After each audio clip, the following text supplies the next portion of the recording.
부산에서요. 한편의 영화 같은 그런 일이 벌어졌다고 합니다. 홍순빈 아나운서. 네, 부산의 터널 안에서 갑자기 오토바이 2대가 차량 틈을 파고들어 달리는데요. 이 부산의 도심에서 벌어진 영화 같은 장면을 지금부터 확인해 보도록 하겠습니다. 네, 오토바이 2대가요. 빠른 속도로 터널 안을 달립니다. 지금 차량 틈 사이로 들어가서요.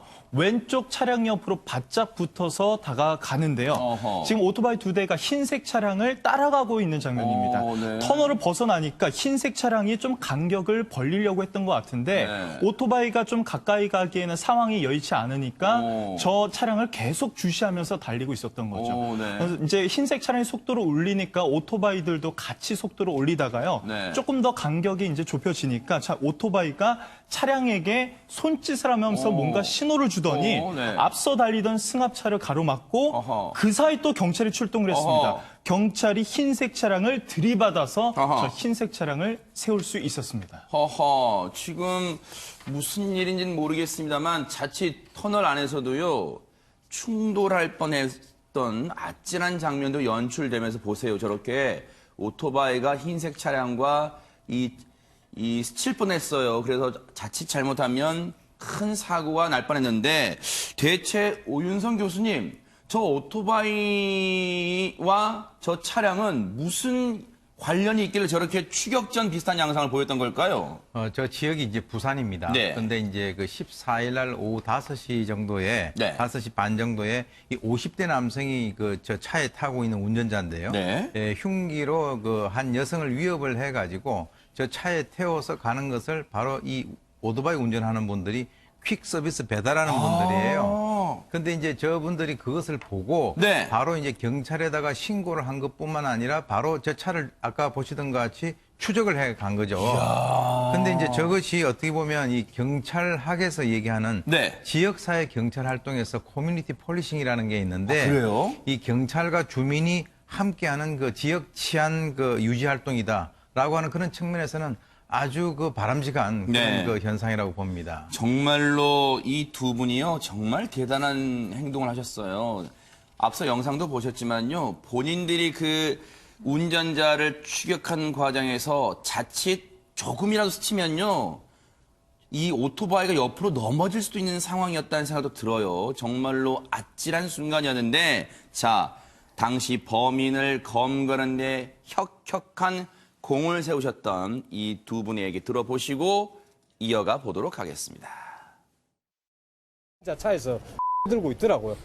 때리라 하니까 뭐 남녀가 관계하지 마라 가라 하더라고.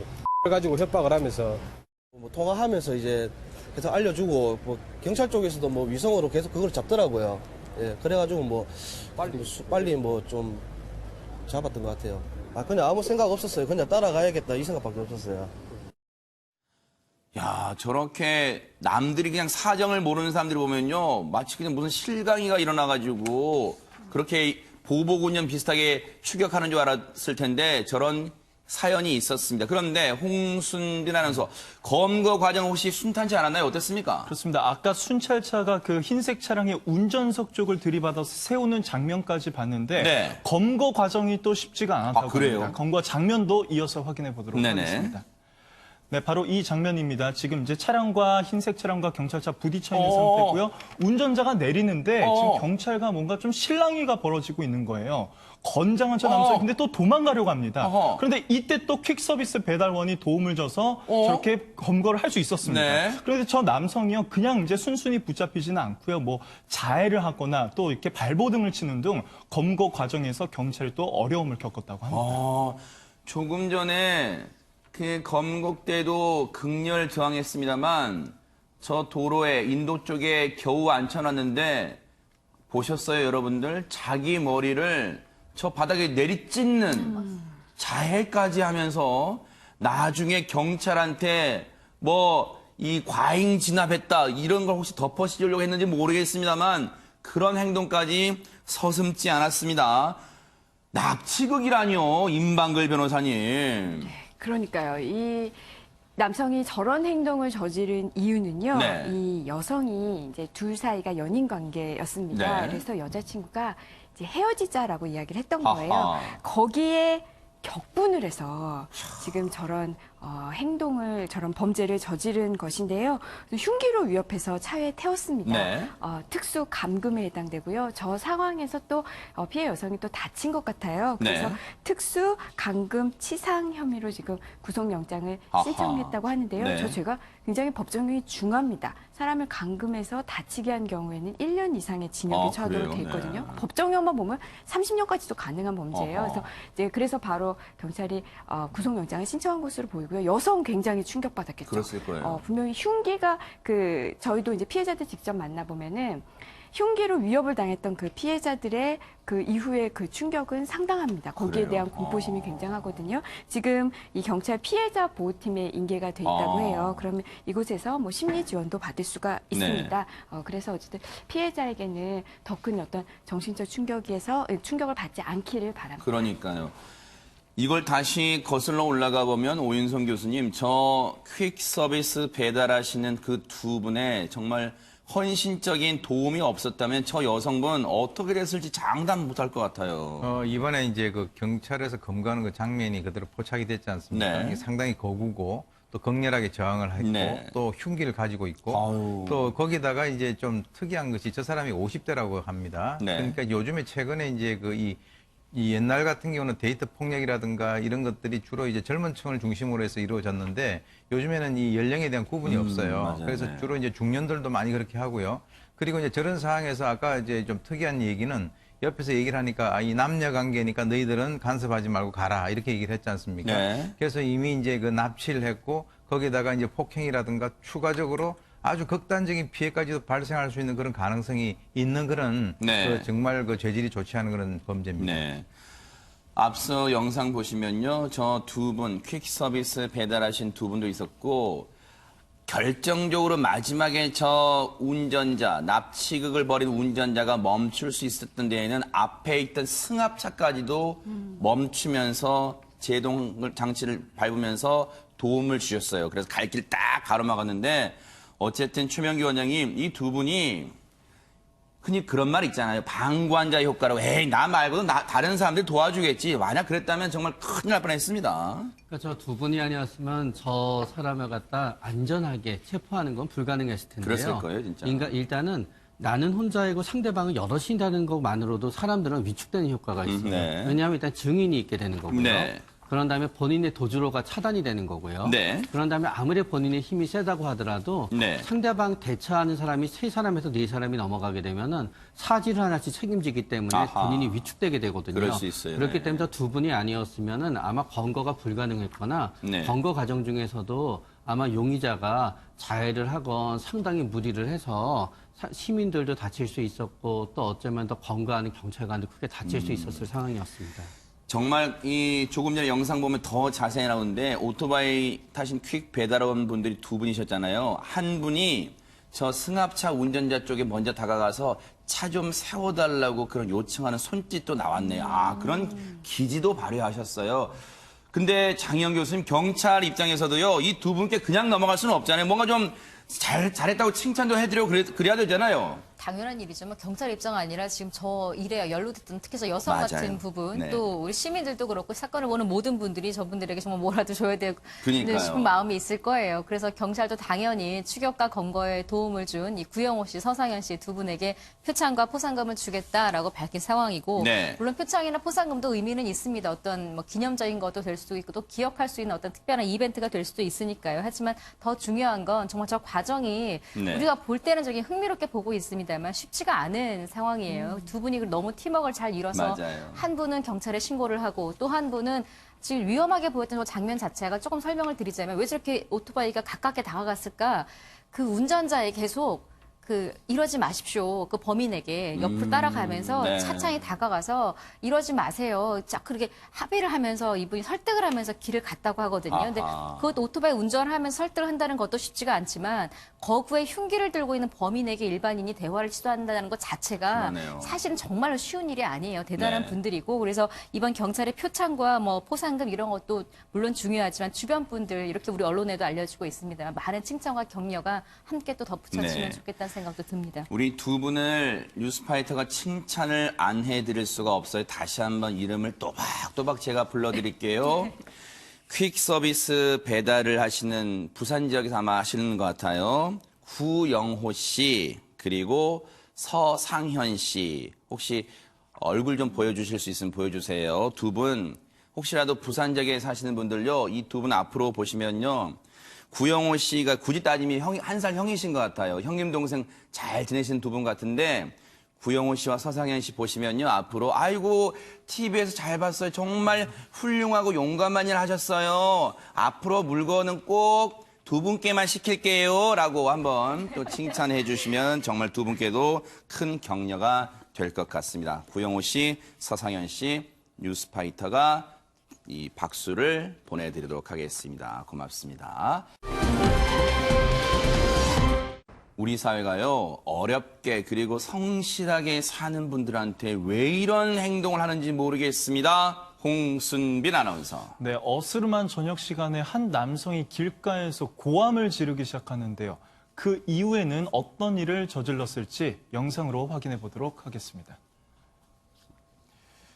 네, 차가 줄지어 세워진 길가에서 지금 남성 2명이 왼쪽에서 뭔가 좀 실랑이를 벌이고 있습니다. 네네. 급기야 한 남성이 다른 남성을 차 옆면으로 밀어붙이고 있어요. 어이구. 주먹까지 휘두르는데요. 그리고 바닥에 넘어뜨리기까지 합니다. 그런데도 폭력을 멈추지 않았어요. 이렇게 발로 세상에. 얼굴까지 공격하면서 욕설까지 퍼부었다고 하는데요. 아이고. 그 음성도 한번 들어보도록 하겠습니다.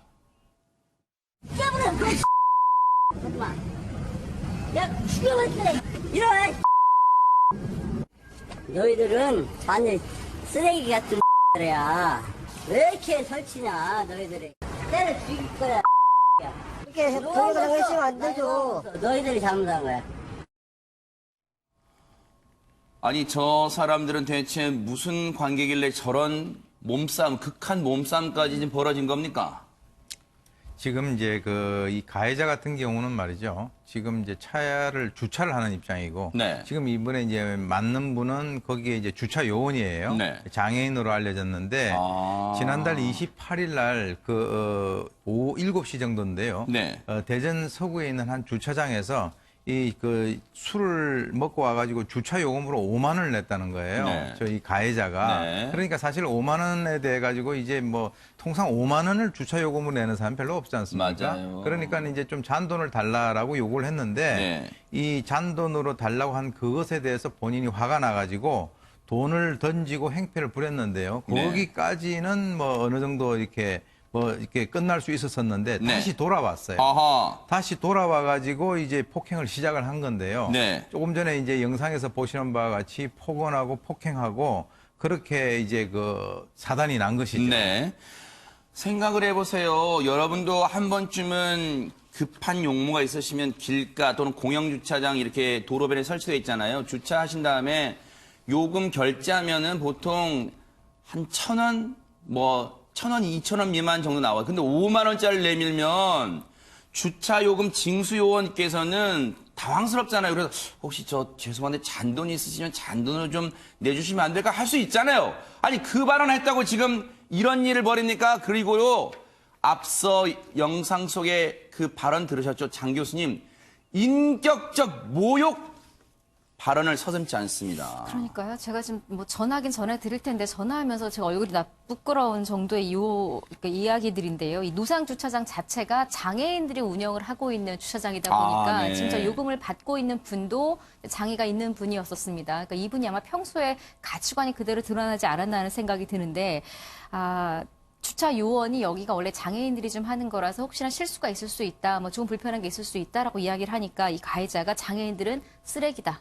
라는 단어를 썼고요. 또 거지 집단이다. 그리고 이 부분은 정말 제 말을 해야 될지 모르겠는데 너희들은 죽어야 된다라는 표현까지 쓰면서 이거는 그냥 불친절하거나 혹은 잔돈을 달라고 한 것에 대한 분노가 아니라 장애인 자체에 대한 엄청난 비하 발언과 함께 평소에 이 사람의 가치관이 고스란히 드러난 그러니까 수준이 좀 낮다라는 표현을 쓰겠습니다. 이렇게 이런 발언을 했다라는 것 자체가 굉장히 더 충격적인 사건으로 저희가 이제 인식이 되는 순간입니다. 임방글 변호사님, 저 말은 정말로 평소에 가지고 있던 의식, 인식, 그게 고스란히 나오는 것 같아요, 지금. 그렇죠. 게다가 술에도 좀 취해 있는 것으로 보아서 이제 본인이 거기서 갖고 있던 생각이 그대로 정말 나온 것 같은데요. 이 피해를 입은 남성, 이제 지체장애를 갖고 계신 분이라고 해요. 이분이 화면에서도 보셨지만 정말 구두발로 정말 얼굴 부분을 맞기도 하고요. 네. 굉장히 많이 다쳐 보이는데 우선 2주 넘게 병원에서 입원 치료를 받고 있다고 합니다. 세상에. 이제 목과 팔을 다쳤다고 하는데요. 근데 이 상처는 없어집니다. 그런데 이분이 마음에 받은 상처, 그러네요. 이 상처는 맞아요. 과연 쉽게 없어질까 싶은데요. 사실 공개된 장소에서 저런 폭력을 당했다는 그 사실 자체만으로도 굉장히 모욕적이고 굴욕적인데 거기에 아까 장 교수님 얘기했을 그 발언, 굉장히 마음에 상처가 주는 그런 말이잖아요. 이런 말로 인해서 지금 잠도 제대로 이루지 못하고 있다고 하거든요. 근데 우리가 몸에 보이는 상처가 아니라 이렇게 마음에 입은 상처도 상해에 해당됩니다. 아, 그래요? 굉장히 큰 피해를 입으신 것으로 보입니다. 그러니까요. 임방글 변호사님 말씀처럼 이 신체적인 피해, 폭행 피해도 있습니다. 마음의 상처가 얼마나 크실까요? 피해를 당하신 분 얘기 한번 들어보시고 이어가 보도록 하겠습니다. 폭행을 당한 거에 대해서는 견딜만 한데 왜 장애인들을 폄하하고 굴욕적인 말을 해서 혹시라도 최명기 원장님 몸이 좀 불편하신 걸 알고 더 저렇게 모욕적인 말을 서슴지 않았을까요? 어떨까요? 저는 그럴 가능성이 매우 높다고 생각이 돼요. 만약에 우리가 앞서 언급한 몸무게가 90kg가 되는 건장한 사람이 만약에 돈을 갖다 징수하러 왔으면은 아마 이 사람은 아무리 술이 취해 있어도 아무 얘기도 못하고 돈을 냈을 거예요. 비겁한 오히려 사람. 겁에 네. 막 질려, 좀 속으로 좀 겁을 냈겠지요. 네. 그러나 상대방인 지체장애인이시고 또 본인은 평소에 지체장애인들에 비해서 우월의식이 있었기 때문에 네. 자기한테 일종의 자기한테 행정적인 부분을 갖다 얘기하는 것 자체가 뭔가 건방지다고 본인은 생각한 거예요. 잘못된 생각이지요. 그러다가 보니까 폭력을 행하게 된 거고 네. 폭력을 행하게 됐을 때 지체장애인이시기 때문에 그 폭력에 무력하다가 보니까 본인이 폭력을 행사하면서 그 폭력에 도취가 된 거예요. 본인이. 그렇기 때문에 본인은 뭐 술 때문에 그랬다 핑계를 댈 수 있겠지만 술 때문에 그랬다고 이 사람이 얘기하기 위해서는 이 사람이 과거에 술을 먹고 자신보다 훨씬 강한 사람한테도 덤벼본 전과가 있으면 술 때문에 그랬다고 인정해줘야 되겠지만 그런 게 없고 장애인을 상대로만 이런 전과가 있다 그러면 그거는 절대로 술 때문이 아니라 가치관의 문제예요. 이 사람이 지금 남을 다치게 했기 때문에 당연히 경찰에 입건됐겠죠. 조사를 받았을 텐데 이 사람 혹시 뭐라고 했을까요? 장희영 교수님. 술이 취해서 기억나지 않는다. 너무나 더 화가 나는 그러니까요. 이야기인데 네. 조금 이해가 안 되는 내용이 좀 있기는 해요. 주차 요금을 낼 때 원래 차를 뺄 때 요금을 내는데 술이 취한 상태로 요금을 지불하러 갔다라는 게 좀 그 부분이 좀 이해가 좀 되지는 않습니다만 본인이 당시에 술에 취해서 어떤 행동을 했는지 기억이 나지 않는다라고 이야기를 했고 네. 물론 용서를 빌고 싶다라는 이야기를 했습니다만 문제는 술에 취해 기억을 나지 않는다라는 게 저는 오히려 조금 더 분노할 수밖에 없는 게 기억이 나지 않는 데에서 왜 취중 진담이라는 말도 있잖아요. 네. 기억이 나지 않는 상태에서 했다라면 더더군다나 이 사람이 평상시에 내재되어 있는 어떤 가치관이 그대로 드러난 거거든요. 사실은 술에 취해 기억이 나지 않는다라는 게 스스로를 더 부끄럽게 하는 말이라는 걸 좀 알았으면 좋겠다라는 생각이 들었고 네. 용서를 빌면서 또 뭐 과거로 돌리고 싶다 이렇게 이제 부끄러운 식의 표현을 했어요. 그렇지만 네. 본인이 말한 대로 과거로 돌리고 싶지만 돌릴 수가 없어요. 돌릴 수 없는 게 현실이기 때문에 이러지 네. 말아야 되는 거거든요. 지금 이 상처를 마음이든 외적이든 상처를 입은 분에게는 정말 돌이킬 수 없는 일이라는 것도 다시 한번 좀 잘 생각하셨으면 좋겠습니다. 용서를 구하고 싶고 과거로 이 시간을 돌리고 싶다는 게 지금 가해자의 이 진술이에요.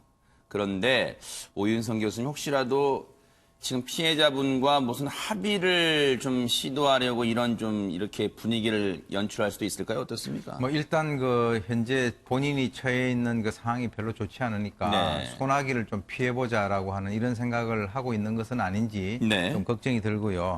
또 이제 이 순간을 모면을 하기 위해서 어차피 이 사람이 5만 원짜리 돈을 낸 거를 보면은 돈은 좀 있는 것 같아요. 남을 갖다가 이렇게 무시하고 하는 그런 어떤 것을 네. 돈으로 이렇게 해결하려고 하는 그런 생각을 혹시 갖고 있다라고 한다면 그것은 정말 바람직하지 네. 않고요. 아까 영상을 보게 되면 본인은 뭐 술에 취해서 기억이 나지 않는다라고 네. 하는데 꿈이었으면 좋겠죠. 그런데 네. 저 버릇을 고치지 않으면 앞으로 또 다른 그 문제가 발생할 수 있는 가능성은 상당히 높다라고 봅니다. 네.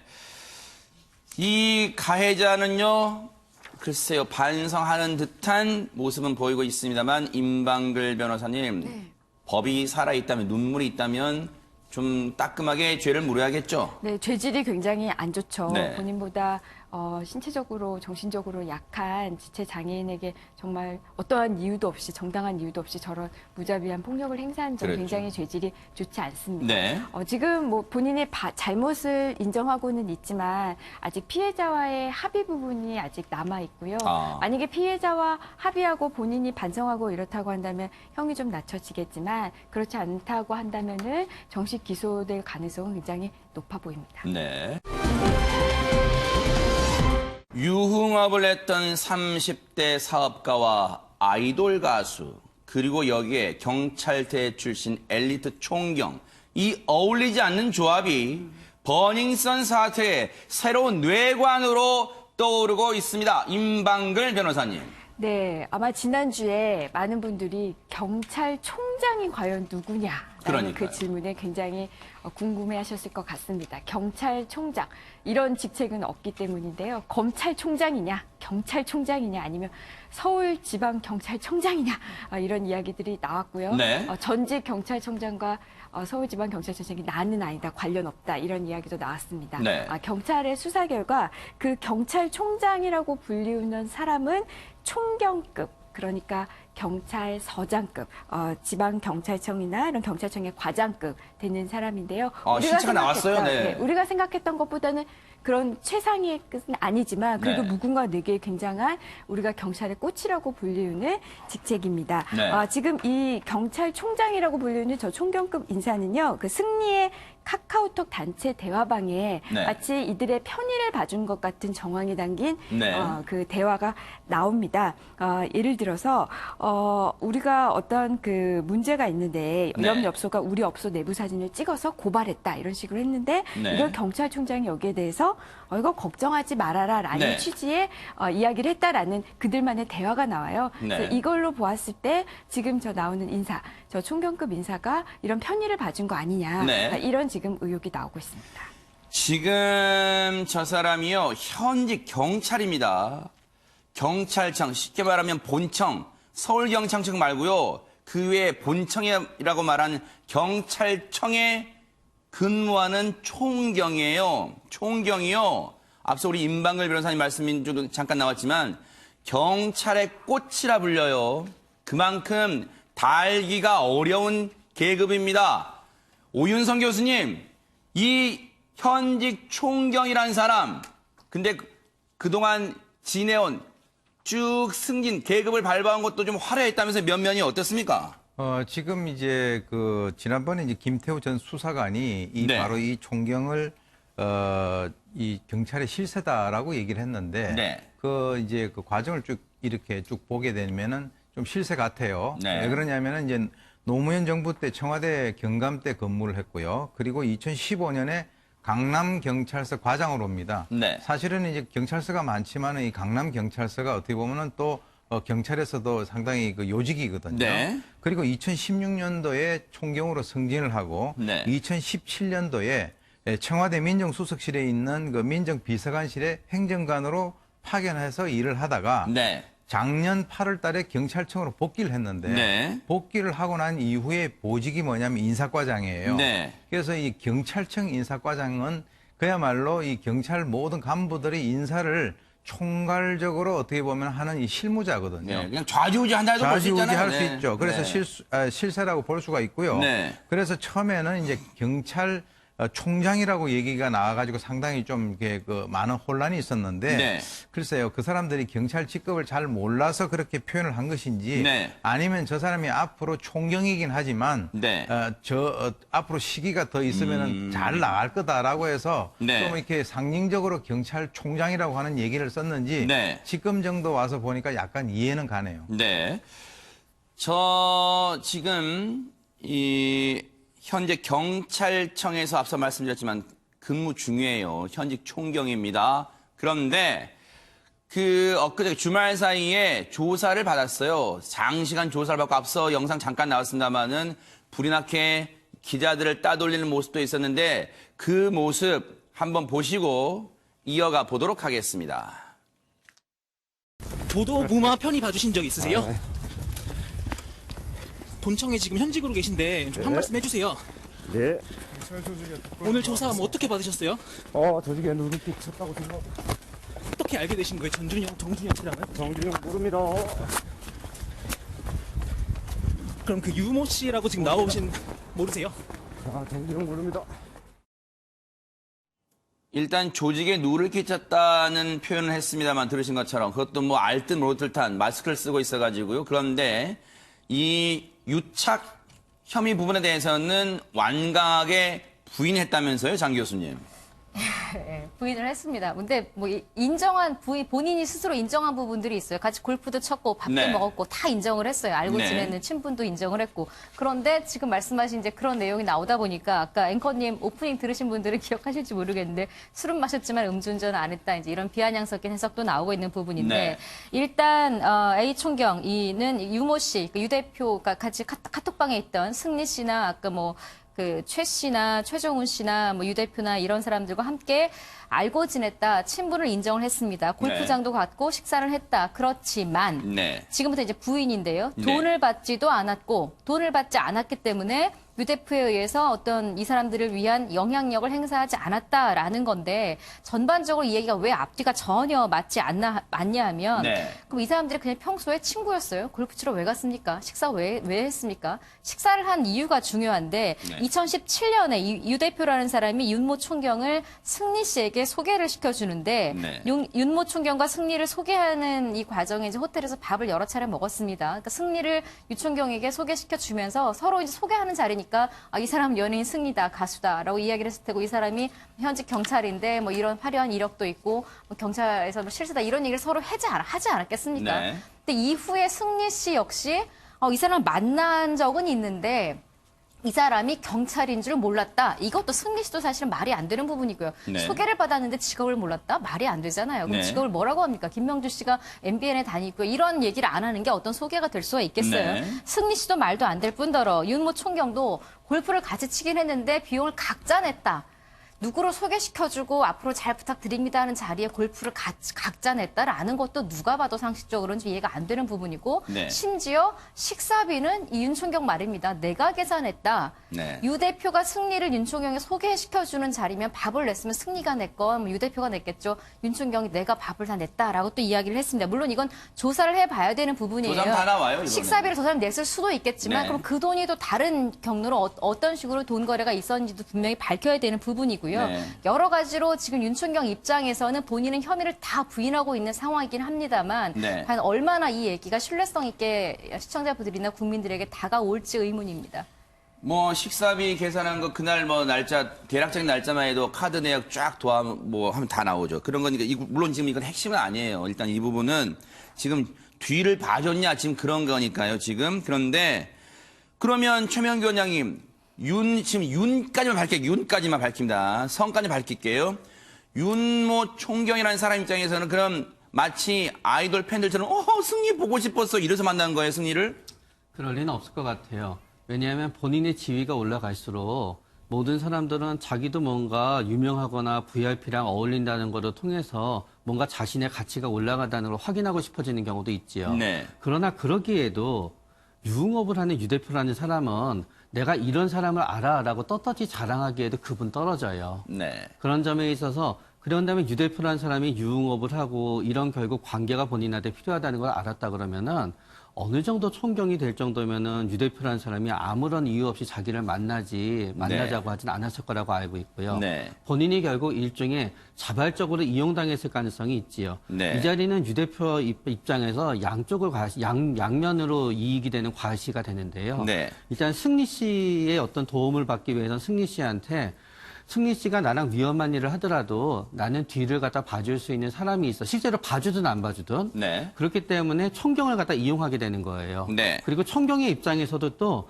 나는 승리를 비롯한 많은 유명인을 갖다 알고 있어. 언젠가 당신한테 또 당신이 승리 씨를 갖다 보고 싶다는 사람이 있으면 내가 소개해줘서 편의를 봐줄 수 있어라고 이중으로 결국 본인 이용당하는 입장이었거든요. 네. 이분이 그냥 굉장히 순수한 민간인이었다면 모르겠지만 모든 정보를 알고 모든 사람이 알고 있다 그러면은 이분이 굳이 유 대표의 제가 인간의 격을 따지는 건 아니지만 네. 유 대표와 같은 사람을 갖다 아무 이유 없이 만나줬다고 하는 거는 잘 이해하지 못하는 부분이 되는 것 같아요. 지금 승리란 사람이 그 동업 관계인 유 대표란 사람 있잖아요. 유흥업하던 사람이에요.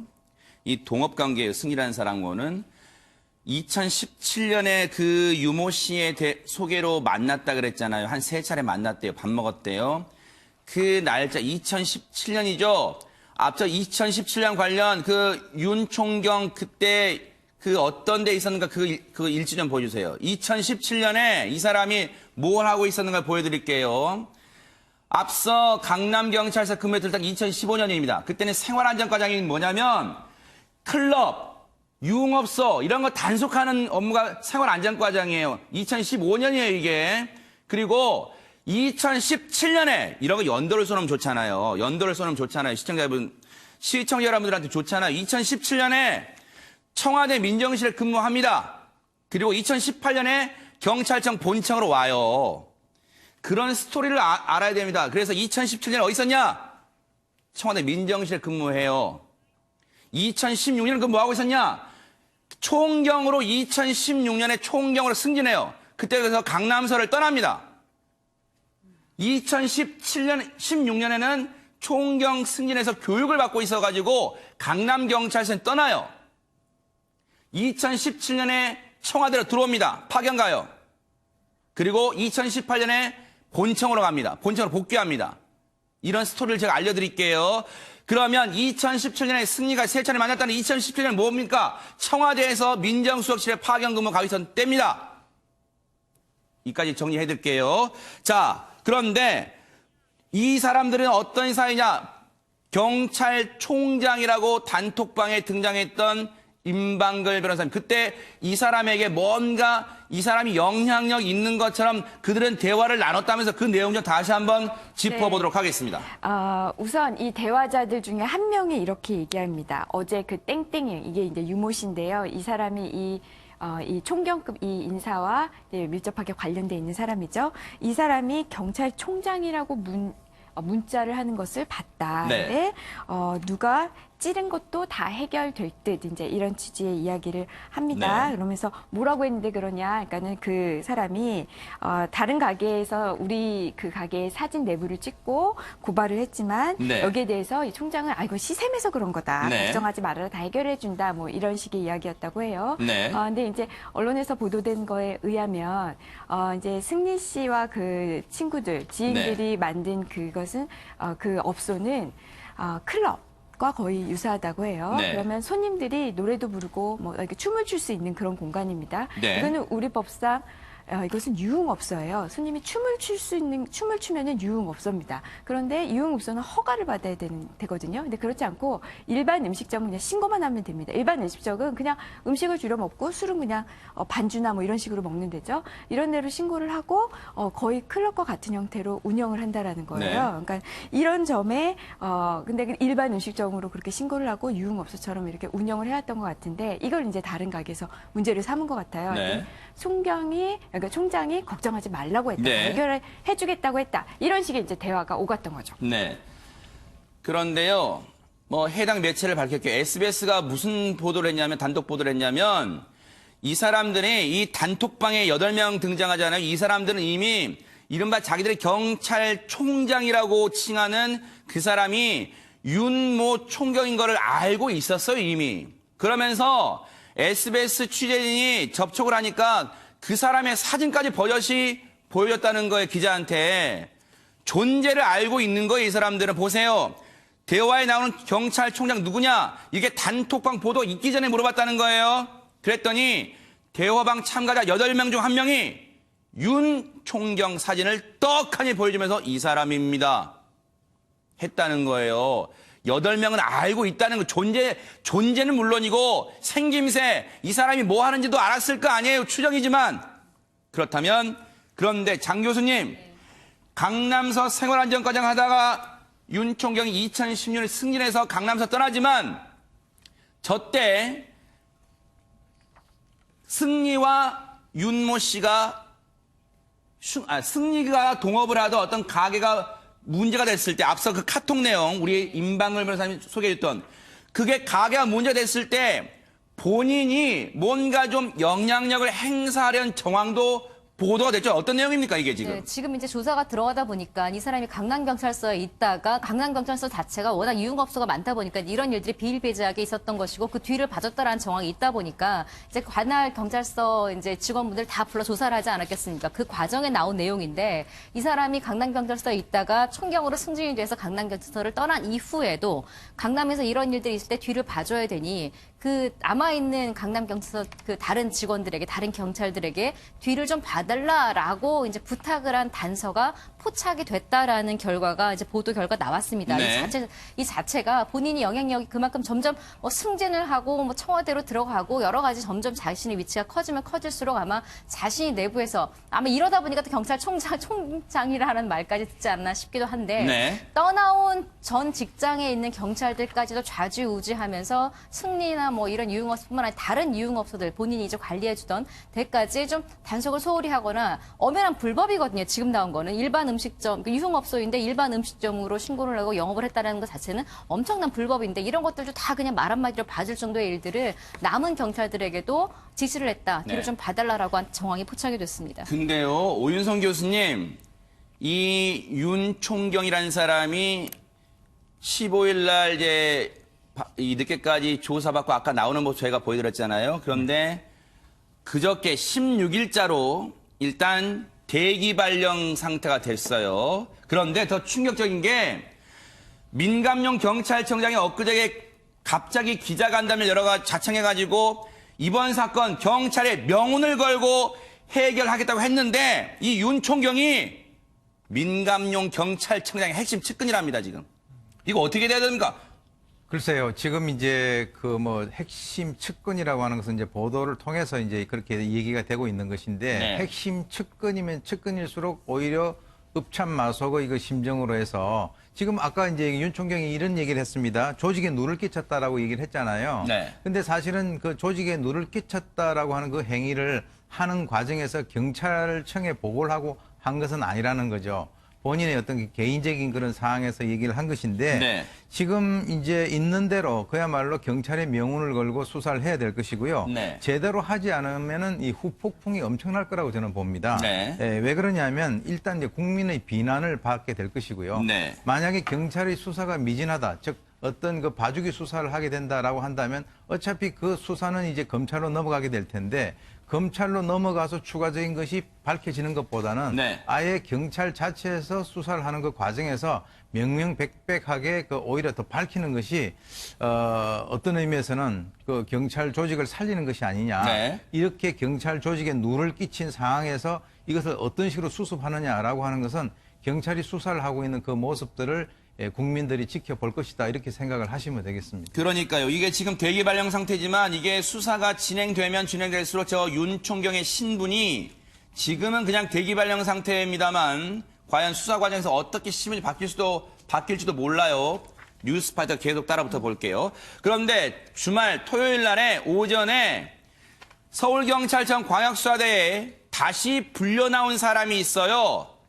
그 사람 모습 보시면서 얘기를 이어가 보도록 하겠습니다.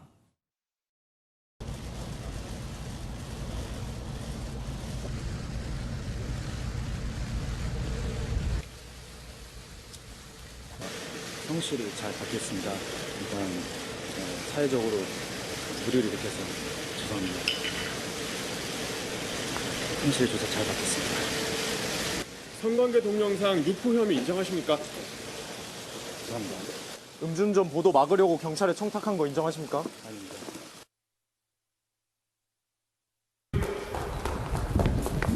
예, 성실히 조사 잘 받았습니다. 예. 불법 촬영 혐의에 대해서 인정하셨나요? 아니요, 죄송합니다. 경찰 청탁 의혹에 대해서는 여전히 입장 변화 없으세요? 다 경찰서에 진술했습니다. 예. 경찰총장이라고 불린 윤 총경님하고는 어떤 사이세요? 저랑 관계 없습니다. 음주효 무마 대가 뭐 주셨어요? 얼마 주셨어요? 아닙니다. 음주운전 말고 다른 청탁하신 것도 있으세요? 아니, 없습니다. 불법 촬영물 유포도 하셨나요? 다른 카톡방에도 유통하셨나요? 아닙니다. 최종훈이라는 사람은 FT 아일랜드 맞죠? FT 아일랜드 멤버였어요. 그런데 16일 날 토요일 날 오전 10시에는 피의자 신분. 앞서 한 차례 경찰 나왔을 때는 참고인 신분이었는데 이번에는 불법 동영상 유포 혐의, 이른바 몰카 유포 혐의로 피의자 신분으로 경찰 다시 부른 거예요. 그런데 앞서 뭐 들어갈 때 나갈 다 보여드렸는데 지금 언론도 그렇습니다만은 많은 분들이 지금 이 사건이 엄청난 사회적으로 파장을 일으키다 보니까 지금 보세요. 최종훈이라는 사람이 저렇게 포토라인 서가지고 답변하는 자세 가지고도 지금 말들이 많이 나와요. 최명규 원장님 조금 전 보셨어요? 열중샷 자세, 언론들은 뒷짐이라 표현합니다만 어쨌든 저 열중샷 자세로 답변하는 것을 보고도 저게 뭐 반성하는 태도냐 이런 질타가 나오고 있습니다. 어떻게 봐야 될까요? 일단은 앞으로 손을 갖다 가만히 모으면 대체적으로 이제 공손하는 의미가 있고요. 네. 그 의미가 아니었기 때문에 이제 뒷짐을 지었기 때문에 문제가 될 수도 있으나 사실은 또 뒷짐을 진다는 거는 본인이 굉장히 무력한 상태라는 걸 의미해요. 네. 그래서 우리가 누구를 결박할 때도 팔을 뒤로 해놓고 이제 네. 결박을 하잖아요. 네. 그렇기 때문에 최종훈 씨가 과거에 이제 본인이 팬을 대할 때건 공연 때건 이제 네. 예능을 할 때 만약에 긴장됐을 때 항상 뒷짐을 지는 버릇이 있었던 영상이 있다 그러면은 네. 저거는 어떤 상황에서 예의에서 벗어났다기보다는 본인이 굉장히 긴장했을 때 하게 되는 제스처일 가능성이 있고요. 네. 다른 때 굉장히 오히려 공손했었을 때는 네. 항상 앞에 손을 갖다 모으고 깍지를 끼고 있었는데 요번에만 뒷짐을 지었다고 생각하게 되면은 네. 저거는 어떤 본인이 굉장히 감정적으로 아직은 조절이 되지 않는 부분이 있었다는 걸 의미할 수도 있어서 네. 과거에 최종훈 씨가 평소에 대중 앞에 나섰을 때 긴장됐을 때 어떤 자세였는가를 갖다 한 다음에 두 개를 비교해 봐야지 아하, 우리가 네. 제대로 해석할 수 있을 것 같아요. 어쨌든 분명한 건 본인이 지금 경황이 없을 거예요. 막 플래시가 터지고 하니까 경황 없죠. 그런데 이런 가운데요. 승리란 사람이 공권력을 조롱했다. 뭐 이런 얘기가 있어요. 이거 무슨 말인가 홍순빈 아나운서. 그렇습니다. 지난 토요일 한 보도에서 승리 씨와 정준영 씨 그리고 최종훈 씨가 포함된 단체 채팅방에서 이들이 사업을 하면서 불법과 탈법을 공모한 정황이 나온 것으로 이제 포착된 그 대화 내용이 있습니다. 해당 매체에서 재구성한 내용을 보면요. 여기에서 승리 씨가 유흥업소를 일반 음식점으로 신고해서 탈세를 모의한 내용이 나오는데요. 2016년 3월이었습니다. 승리 씨가 한창 사업을 준비하던 시절에 이 동업자 박모 씨와 이야기를 나누는 이 모습이 나오는데 이때 박모 씨가 쉽게 말해서 다른 곳도 우리처럼 불법 영업을 했지만 법으로 제재하기가 애매해서 다들 쉬쉬하는 건가 봐라고 하니까 승리 씨가 그렇다면 우리도 별 문제 없겠네. 단속 뜨면 돈 좀 찔러주고라고 대답을 하는데요. 이 이후에 승리 씨가 했던 말이 지금 논란이 되고 있습니다. 맨 밑에 보시면요. 지금 승리 씨가 XX 같은 한국법 그래서 사랑한다 이렇게 말을 하는데요. 여기에 대해서 지금 이 승리 씨가 공권력을 조롱한 것 아니냐는 논란이 나오고 있습니다. 참 그래요. 이 사람들한테는 그렇게 느껴졌을 수도 있어요. 승리라는 사람한테는요. 제가 사실은 승리라는 사람이라고 붙이는 것도 제 입이 아까워요. 얼마나 대한민국을 놀이터쯤으로 생각했을 거 아니에요. 그러니까 한국법을 비하하면서 사랑한다는 표현을 썼어요. 얼마나 이 사람들한테는 돈 좀 찔러주면 단속 나온 수사기관, 경찰들을 이런 사람들한테 돈이면 다 된다는 인식을 갖고 젊은 사람들이 이제 30 간 넘었나요? 그런 사람들이 돈이면 된다는 식으로 대한민국을 놀이터쯤으로 생각하고 이런 일을 저지르고 있었습니다. 그런데 오윤성 교수님, 탈세 정황도 지금 뭐 고구마 줄기예요. 승리라는 사람에 대해서는 뭐 앞서 뭐 성매매, 알선 의혹 그런 것뿐만 아니라 지금 뭐 탈세 정황까지도 드러나고 있다고 하는데 그럼 이 단톡방에서 대화 나눈 이 박모 씨라는 사람도 뭐 조사해야 되는 거 아닙니까? 어떻습니까? 사실 이제 이 과정에서 제가 이게 보니까 참 어떻게 보면은 좀 참담하고요. 네. 정말 화가 나는 그런 것 같은데요. 아까 뭐 단속이 뜨면 돈 좀 찔러주면 된다라고 하는 이걸 보고 네. 단속에 종사를 하고 계시는 이 공무원들이 정말 자존심 상해해야 되는 네. 부분이고요. 자괴감도 느껴야 돼요. 네. 자괴감도. 진짜로. 그리고 지금 이제 저렇게 남들에게는 뭐 멋있게 보이는 사람들의 그 이면에는 우리 한국 법을 조롱하는 그런 생각, 돈이면 다 된다라고 하는 이런 생각으로 가득 차 있는데 네. 지금 이제 그 탈세 정황이 어떤 거냐 그러면은 이렇게 저는 봅니다. 지금 이제 이번에 나온 것들이 밀당 포차를 운영을 하는 것과 연관해서 네. 얘기가 나왔는데 일단 그 유흥업소로 유흥주점으로 신고를 하는 대신에 일반 음식점으로 신고를 갖다가 하게 되면 네. 돈을 세금을 상당히 탈세를 할 수 있다라고 하는 것이거든요. 네. 그러니까 또 이것도 마찬가지로 정말 그 유리지갑 같이 꼬박꼬박 세금 내는 많은 그 국민들이 보게 되면 네. 저 사람들 돈 저렇게 벌면서 한국 법을 상당히 우습게 보고 한국 공무원도 정말 저런 식으로 생각을 하면서 또 돈까지 번다는 네. 거죠. 탈세를 통해 가지고 네네. 탈세에 대해 가지고 조사를 해야죠. 네. 그래서 만약에 문제가 있다면은 다 그것을 갖다가 환수를 해야 됩니다. 네. 자, 이번 버닝썬 게이트, 버닝썬 사태 중심에 선 인물 중에 또 하나 있어요. 정준영 얘기를 해보겠습니다. 정준영 얘기. 그런데 일단 경찰 조사받고 귀가할 때 모습 먼저 좀 보시고 얘기를 이어가 보도록 하겠습니다.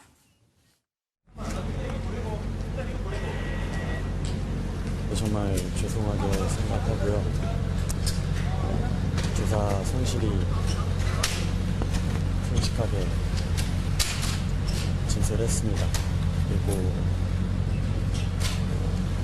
회자되고 있는 황금폰에 대해서도 다 있는 그대로 다 제출하고 솔직하게 모든 것 다 말씀드렸으니까 우리를 일으켜서 정말 죄송합니다. 경찰총장이 누구예요? 조사 나오고 나서 경찰총장이 누굽니까? 경찰총장이 누구시죠? 경찰총장. 그 경찰에 대해서 말씀하신 게 누구예요? 말씀하신 카톡방 내용에 있었으니까 아실 거 아니에요. 그러니까 솔직하게 다 말씀을 하셨다고 하시는데 경찰총장이 누구예요? 여기 서주시죠. 아 여기 서주세요. 아니 왜? 저때 정준영이라는 사람은 그냥 내가 입 다물면 경찰총장의 실체가 드러나지 않을 수도 있을 거라 생각했을지도 모르겠습니다. 하지만 어쨌든 언론의 집요한 추적 끝에 경찰총장의 실체는 드러났습니다. 그런데 여기서 충격이 끝난 게 아닙니다. 장희영 교수님, 이른바 이번 사태의 화약고라 불리는 정준영의 카톡방에 또 다른 충격적인 내용이 있다면서요? 정준영의 카톡방 제가 이거 하나 알려드릴게요. 네네네. 지난번에 네네. 사실 좀 요거 하나 일단 읽어드릴게요. 예. 2015년 정준영과 유모 씨가 나눈 카카오톡 대화 내용에 그런 게 나옵니다. 보세요. 정준영이라는 사람이 자기 집 주소인지 숙소 주소인지는 모르겠습니다. 어떤 주소를 쭉 부릅니다. 뭐뭐동 몇 번지 몇 아파트 그냥 뭐뭐 보내면 돼요? 그랬더니 유모 씨라는 사람이 응. 유모 씨라는 사람은 그 승리와 동업 관계인 그 사람이에요. 응.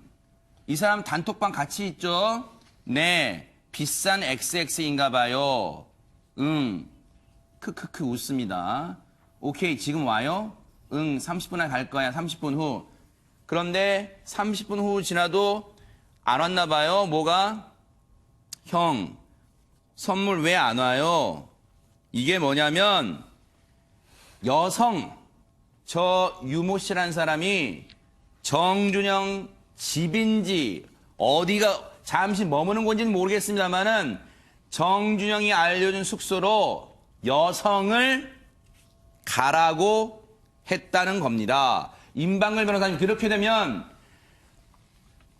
해외 여기에다가 지금 보세요. 국내에서도 지금 여성 관련 뭔가 불미스러운 일을 유모 씨를 통해서 벌였다는 정황이 포착이 된 건데 저 카톡방에. 그런데 더 놀라운 건 정준영이라는 사람의 해외 성매매 정황까지도 카톡방에서 드러났다면서요? 네, 지금 처음에 설명해 주신 그 대화 내용은 국내 본인의 네. 집에서 일어났던 일이고요. 네. 또 하나는 이 정준현 씨가 그 이종현 씨와 나눈 그 1대1 대화방에 나와 있는 내용입니다. 여기에 보면 베를린이 재밌다. 아하. 이제 베를린에 있는 것 같아요. 네. 그러면서 나온 대화 내용들을 보면 그곳에서 만난 그 외국 여성들과 잠자리를 했다라는 내용이 있어요. 물론 이것만으로 성매매까지 했는지는 이제 성관계는 우리가 추론할 수 있는데 성매매까지 했는지는 아직까지는 이 대화만으로는 우선 부족한 것 같은데 더 내용상 만약에 진짜 그런 정황이 있다. 돈으로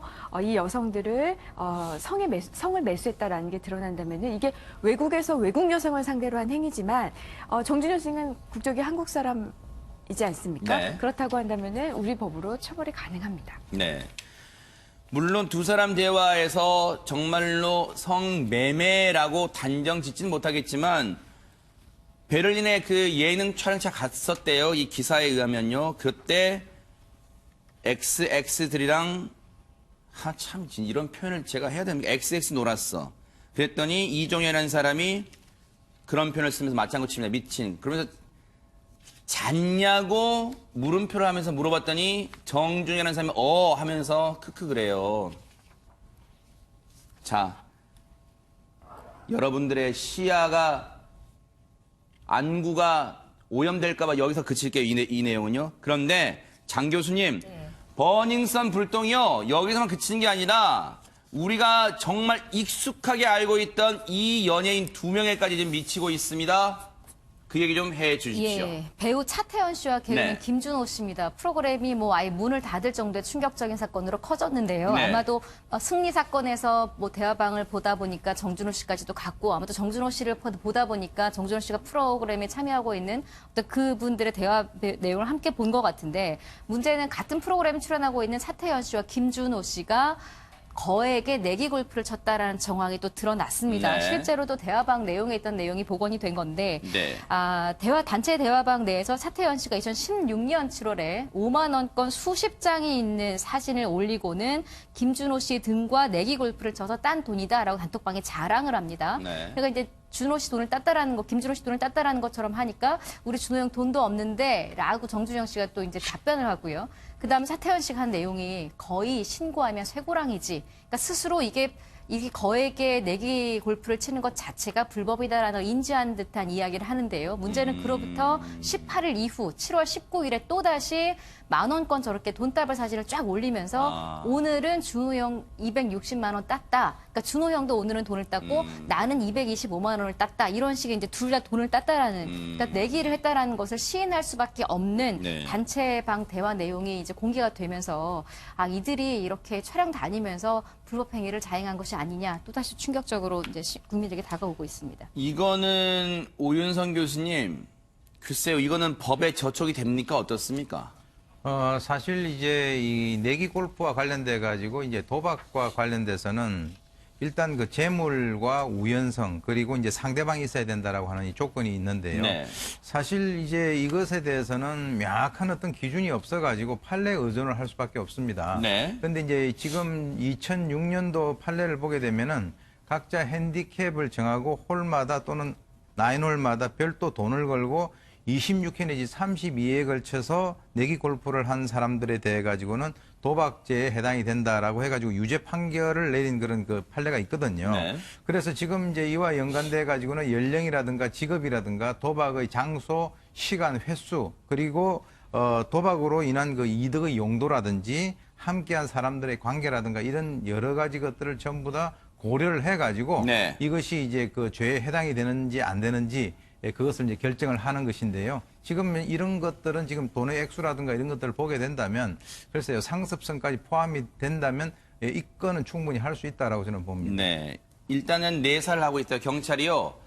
정식 입건은 아니지만 정식 수사는 아니지만 일단 내사를 하고 있다고 지금 나오고 있어요. 그래서 일단은 전후 과정을 좀 들여다보겠다는 거죠. 그런데 이름이 거론된 2명은 뭐라고 입장을 내놓고 있습니까? 홍순빈 아나운서. 어제 차태현 씨, 김준호 씨 모두 소속사를 통해서 입장을 내놓았는데요. 먼저 차태현 씨 입장을 보면요. 해외에서 골프를 친 적 없다. 국내에서 게임이라 생각하고 쳤던 것이다. 일단은 행위 자체는 인정하는 거네요. 그 그렇습니다. 말은. 행위를 인정을 합니다. 그리고 그 골프로 딴 돈은 게임이 끝난 직후 돌려주거나 돌려받았다고 해명을 하긴 했는데요. 네. 이렇게 제기된 의혹 일부가 사실과 다르다고 주장하면서도 팬들과 그리고 이제 시청자들에게 죄송하다. 공인으로서 책임을 통감한다며 현재 출연하고 있는 모든 프로그램에서 내려오겠다는 입장을 내놓았고요. 네. 같은 날 또 김준호 씨도 입장을 내놓았는데 마찬가지로 책임을 통감한다면서 현재 하고 있는 프로그램에서 내려오고 함께 출연하고 있는 출연자들에게도 피해가 없었으면 한다라는 입장을 내놓았습니다. 그 차태현 씨 얘기 중에 그 뭐 소속사 통해서 입장됐잖아요. 그런데 그런 얘기를 해요. 요것만 읽어드리고 제가 임방글 변호사님 말씀드릴게요. 일단 해외에서 내기 골프가 아니라 국내에서 쳤다고 일단 인정하고 있어요. 국내래요, 장소는. 그리고 일단은 모든 프로그램 하차하면서 왜 내가 모든 프로그램 하차하는지 그 이유를 설명했어요. 돈은 돌려줬지만 이를 자랑 삼은 행동 자체가 반성한다. 그러면서 아빠로서, 그러니까 자기가 지금 일남이녀래요. 차태현 씨가 일남이녀인데 한 가정의 아버지로서 아이들에게 그리고 가족들에게 너무 미안하다. 반성자숙하겠다. 죄송하다. 그래서 24년 만에 방송활동 24년 만에 스스로 지금 하차하겠다고 알려왔습니다. 그런데 혹시요, 임방글 변호사님, 앞서 지금 두 사람이 공통적으로 말하는 게 내기 골프는 쳤지만 그날 바로 돌려주고 또 잃은 사람은 돌려받았다 했답니다. 그러면 처벌 못하는 거예요? 어떻습니까? 쉽게 이야기해서 우리는 도박이 아니고 그냥 게임, 그러니까 일시적인 오락이라는 표현을 합니다. 그거기 때문에 사실 우리가 진짜 도박한 건 아니다라는 취지인데요. 근데 결론적으로 말씀드리면 돈을 돌려줬다라는 것만으로 해서 모든 것에 면죄부가 주어지는 것은 아닙니다. 물론 돈을 돌려준 정황이 일시적인 오락인지 도박인지를 판단하는 데 있어서 하나의 어떤 판단 요소가 될 수도 있고요. 도박으로 인정된다 하더라도 돌려줬기 때문에 이 부분은 또 양형사유에 또 유리한 점으로 적용될 수도 있습니다. 네. 그리고 이 액수도 굉장히 큰 돈이긴 한데 이 액수가 절대적인 기준이 있는 것도 아닙니다. 네. 이 도박을 하는 사람들의 재산의 정도, 했던 횟수들, 뭐 그 경위들 이런 걸 살피면서 보면은 어떤 경우는 굉장히 적은 돈인데도 도박으로 인정되고 어떤 경우는 굉장히 큰 돈인데도 도박으로 인정되지 네. 않은 경우도 있거든요. 지금 경찰이 내사 단계니까 네. 차분히 지켜보시면 될 것 같습니다. 지금 그런 우스갯소리 나오고 있대요, 오윤성 교수님. 정준영이라는 사람과 혹시라도 알고 지냈거나 인연이 있던, 특히 연예계 쪽에 있던 사람들은 지금 벌벌 떤다, 이런 우스갯소리도 이게 우스갯소리만 아닐 거예요. 왜냐하면 지금 특히 단톡방에 지금 화약꽃처럼 모두가 번지고 있어요. 특히 그 중심에 있는 유모 씨라는 사람, 승리의 동업자인 유모 씨가 유착 의혹을 풀 핵심 열쇠인 것 같습니다, 지금. 네, 그렇습니다. 네. 지금 이제 지속적으로 처음부터 사실 이제 그 연예인들은 얼굴도 공개가 되고 했지만 네. 사실은 이제 그 유모 씨 같은 경우는 경찰에 출두를 할 때도 정문으로 가지 않고 연문으로 들어갔지 그랬죠? 않습니까? 그래서 지금 얼굴은 이제 알려지지 않고 있는데 그럼에도 불구하고 이 유모 씨라고 하는 사람을 중심으로 해서 그 연예인들이 형이라고 부르면서 네. 이 아까 얘기했던 그 경찰관하고의 어떤 유착 관계에서도 결정적인 어떤 연결고리를 하고 있다라고 지금 생각이 되고 있거든요. 그렇기 때문에 지금 이제 네. 경찰에서도 아마 유모 씨와 연관된 그 네. 수사를 지속적으로 해 나가는 것이 관건이 아닌가 이렇게 생각이 됩니다. 네.